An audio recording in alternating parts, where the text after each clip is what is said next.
Malawi Brief. Amene akuzitcha kuti mbadwa zokhuzidwa mosogozedwa ndi Abire Malata anachititsa msonkhano wa atolankhani m'mawawo ndipo izi ndi zimene analankhula. Tikukamba kwambiri nkhani ya kumangana.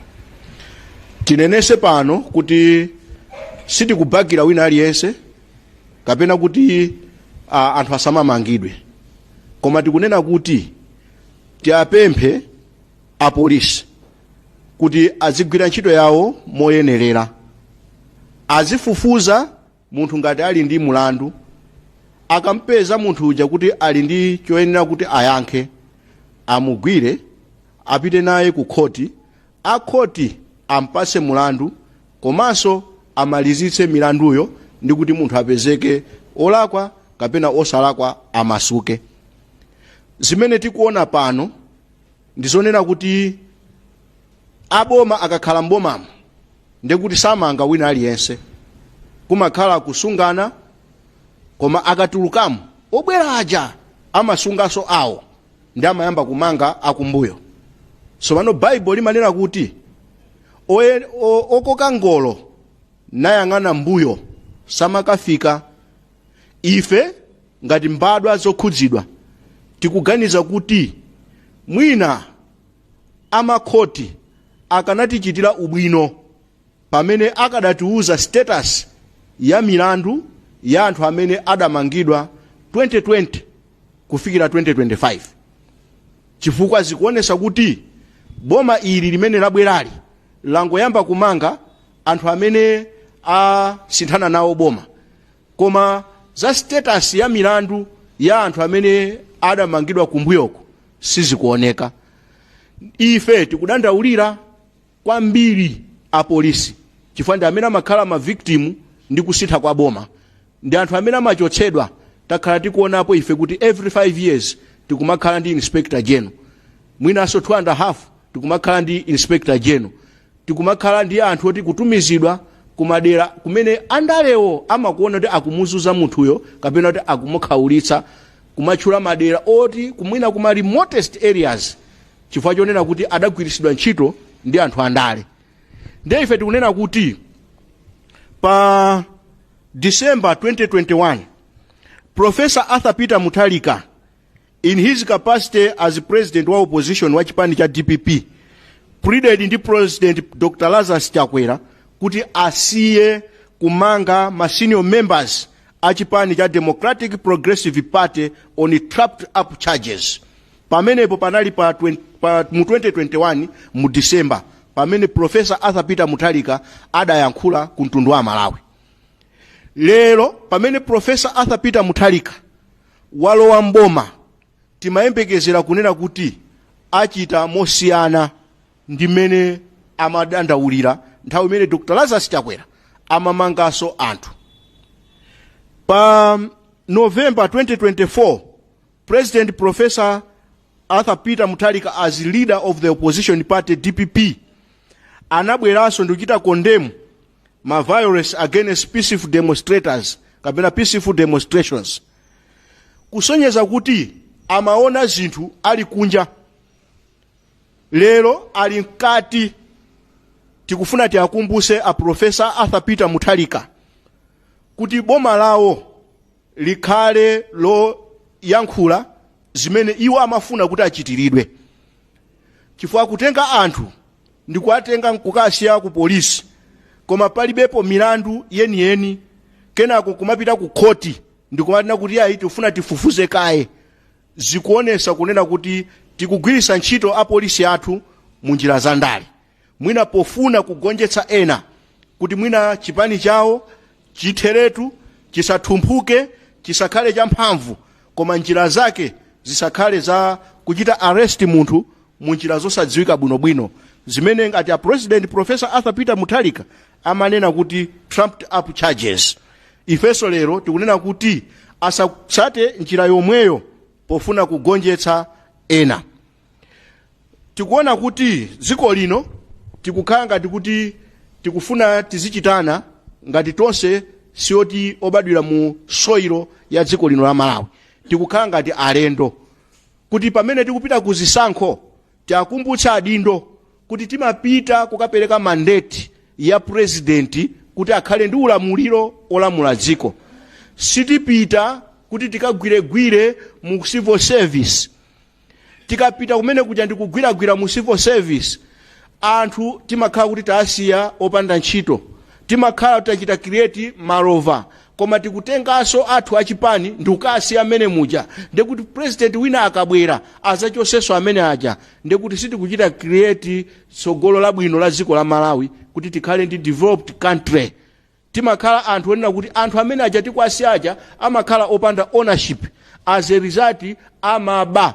Ma civil servant akupanga corruption chifukwa chonena kuti amatipapsha tongola suzi wa mtima wa moto, lero ndalowa ngati wa DPP, mwina DPP ituluka mboma 2030 sinzapezeka pano kuli bwino nditongoleretu mwina chimangaji chipyerera. Ndeti ufuna tipemphe a president through office ya secretary to the president kunena kuti asamagwiregwiro civil service. Civil service ni ma service providers. Ngati amaba ma civil servant pakuyenera kuti a parliament apange malamulo amene akhale kuti anthu aja aziopa. Mwina aike malamulo onena kuti ngati munthu anali nduna ndipo wapezeka kuti anaba, mulamuliro wakumbuyo ngakhale ena onse obwera kutsogolo asayikidweso pampando, asasankhidweso paikidwe anthu amene alibe milandu. Zikakhala choncho munthu akasankhidwa ngati minister akapita pampando akakhala ndi discipline. Tisamapezeke zija zonena kuti milandu ngati munthu anapezeka kuti wapezeka ndi boma lina ndikukakhala kuti milandu yake ili ku court, boma lina likalowa basi kumusiya, koma tionesese kuti akhoti azimalizisa. Kotero kuti tikupempha a president Professor Arthur Peter Mutharika kuti afuse kumakhoti, chifukwa tikudziwa kuti judiciary iyo ndiyo imapayoka, koma afuse kumakhoti kuti kodi milandu ya anthu amene adamangidwa mu 2020 kufika mu 2025 ili pati, ndipo amakhotiwo auze status imeneyoyo mtundu wa Malawi. Tikunena kuti palibe chipani chimene chimapita kuzisankho opanda running mate. Palibe presidential candidate amene amapita kuzisankho opanda running mate. Ndeti kunena kuti running mate uja timamusankhira limodzi ndi president and amachita contribute ku ma results azisankho. In this case dziko lino tidasankha Professor Arthur Peter Mutharika ndi Dr. Jenny Ansah ngati running mate wawo. Ndeti kunena kuti tiyeni tisagwirise ntchito office ya vice president ngati ceremonial. Tiyeni tiyipase meaningful laws yoti azipanga ngati ziko, akhale agwirise ntchito ma skills awo, agwirise ntchito experience yawo to serve ifeyo Amalawi. Chifukwa tikangokhala kungomusiya munthu uja ngati apo, tikudziwa kuti vice president is the second in command. Ndengati vice president terekeze the president mwina wachita resign or is incapacitated or in case of death, definitely the vice president takes over. So ngati vice president tikoza mango musiya ngati ceremonial ayendesa bwanji dziko opanda experience. We need to give maudindo ntchito yooneka imene ngati Amalawi tikamapereka misonkho yathu imene yatikaulisayi tikhale zija zonena kuti tikudziwa ntchito zimene akutiperekera akutigwirira. Tikunena kuti kumanga kumene akumangako tikuona kuti ambiri amene akumangidwa ndi ma MP, ndekuti akuchita suffocate parliament. Ndeti kunena kuti tiyeni tilemekeze parliament, tisakhale anthu oti tizisokoneza parliament ngati pano makomiti akukumana koma you see kuti ma MP ali mu selo andi ma MP ena akukana kuti ifeyo sitingapita kukakambirana chifukwa anzathu ali mu selo. Ndi zinthu ngati zimenezi ndizobwezeresa chitukuko cha dziko lino. Tikunena kuti apolisi musamachite kukumbutsidwa ndi a parliament kuti pali immunity ya MP, kuti nthawi imene ali parliament kapena makomiti akukumana you cannot arrest the MP. kumusungabe MP mu cell pamene akupanga makomiti zikuonesa kuti ndikuchita suffocate parliament. Zimene tikunena kuti tiyeni tisiye parliament ikhale ndi independence yake ngati yoyima payokha. Tikukambako nkhani zokhuzana ndi Malawi Electoral Commission.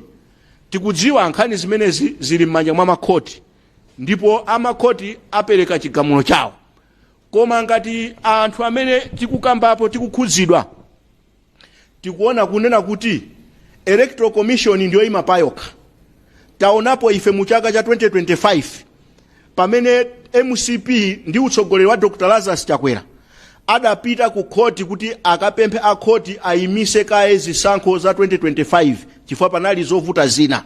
Koma akhoti sadakwanise kupereka court order ku MCP kuti Electoral Commission ndo ima payokha unless atulusa zisankhozo ma results noti munthu akhoza kupita ku khoti sopano kuti akayankhule. Koma before Electoral Commission kupereka ma results akhoti analibe mphamvu. Kusonyeza kuti Electoral Commission ndiyo ima payokha. Iyo ntchito yake ndi kuyendesa zisankho. Ndetu kupereka zisanzo kunena kuti Electoral Commission 2020 idali ili ku Blantyre. Ndipo Atonse Alliance adawina zisankho Electoral Commission ili ku Blantyre kumene kuli stronghold ya chipani cha DPP. Kotero kuti chifukwa chonati Electoral Commission inali kumwera ndekuti kunali advantage ya DPP kuti awine zisankho. Koma sada awine zisankho 2020 chifukwa chonati Electoral Commission inali kumwera. Ndetu kunena kuti 2025 MCP yaluza zisankho ku DPP imene stronghold ya MCP ndi Central Region pamene MEC inali maofisi yake ku Central Region. Koma DPP imene stronghold yake ili kumwera yakawina zisankho koma maofisi a MEC ali kuti ali ku Central Region. Zimene zikutanthauza kuti MEC iyi ndiyo ima payokha. Tisaigundegunde chifukwa tikayigundagunda ikhala ngati kuti sikhala anthu sayikhulupirira. Chifukwa choti ili kumwera tiziona ngati kuti ikufuna kukondera DPP. Chifukwa choti ili pa Central Region izikhala ngati kukondera MCP. Chabwino ngati tikufuna tiyeni tichite transfer MEC yo maofisi yake akakhale kunzuzu kuti ngati tikufuna neutrality. Koma tikunena kuti MEC tisaigundegunde chifukwa chonena kuti Central Region ili ngati pa center. You go to north, anthu aku north akumwera akuti akunchinji akulikoma onse ma results awo abwera pa Central Region rather than kuti aende anthu kumpoto aduse Central Region ino mpaka akafike kumwera. Ndekuti even my expenses ndiochuluka pamene akhala pa center pano zili bwino. So pena tiyeni tilolere kuti MEC ikhale yoyima payokha. Komanso tikukamba nkhani za judiciary kuti judiciary tisaipondereze. Tikunena kuti anthu ena akufuna kumanyoza zigamulo za khoti, ena akufuna kumanyoza ngakhale majaji kumaopseza. Tikutsutsana ndi chitidwe woterewo. Pomaliza tikukamba nkhani ya exorbitant taxes. Tikudziwa Amalawi kunena kuti takhaula ndi misonkho imene yayikidwa. Koma tikudziwa udindo wa Malawi Malawi Revenue Authority kuti ndi ntchito yawo kutolera misonkho. Ndiye timafuna ati apemphe Malawi Revenue Authority kunena kuti asanayambe kuchita implement misonkho aziyamba kuchita ma sensitization, ma civic education, ma public awareness kuti anthu azidziwa chimene akuperekera misonkhoyo. Ndiye tikunena kuti ngati iwowo sakupereka izi zili ngati galu amene sakuva fungo, mapeto ake kunjako kumapita misinformation. Misinformation imene ndi imene imapangisa anthu kukwiya mwina ndi kuyamba kupanga ma demonstrations. Kwa nzika za dziko la Malawi sitiyamba kupanga ma demonstrations tisanapereke misonkho yathu.